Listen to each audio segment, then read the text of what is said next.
महतारी वंदन योजना ration card जैसी योजना है।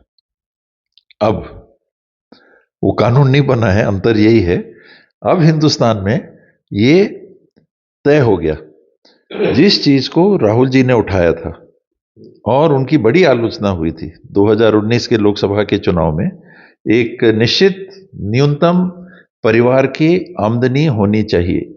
ये कांग्रेस के मैनिफेस्टो में राहुल जी ने बात को उठाई थी। कुछ लोग हंसे, जो हमेशा बात को समझ नहीं पाते हैं, उनने बड़े हल्के से उस बात को लिया।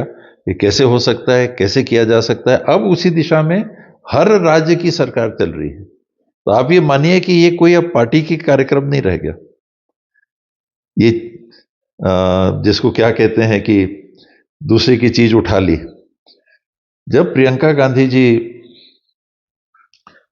मध्य प्रदेश चुनाव के पहले आई थी, आचार संहिता नहीं लगी थी, उन्होंने 5 वायदे घोषित कर दिए थे। उसमें एक ये महिलाओं के लिए राशि थी। शिवराज चौहान जी बड़े चतुर निकले, उन्होंने सरकार में थे, उन्होंने उसको लागू कर दिया सरकार में रहते हुए। मतलब बीजेपी कॉपी कर ली। उसके पहले कर्नाटक में कांग्रेस ने किया था, तेलंगाना में किया था, हिमाचल में किया था। बीजेपी की सरकार इसको रेवड़ी कहती थी। हमारी सोच थी, जो राहुल जी की सोच थी, कि न्यूनतम आमदनी हर परिवार की देश में होनी चाहिए। अमीर से अमीर कौन है वो एक अलग बात, वो अपने लिए कर रहे हैं, लेकिन जो अपने लिए नहीं कर पा रहा, उनको कम से कम इतना तो होना चाहिए, कम से कम। तो वो कम से कम की स्थिति लाने की दिशा में ये एक कांग्रेस ने कदम उठाया था।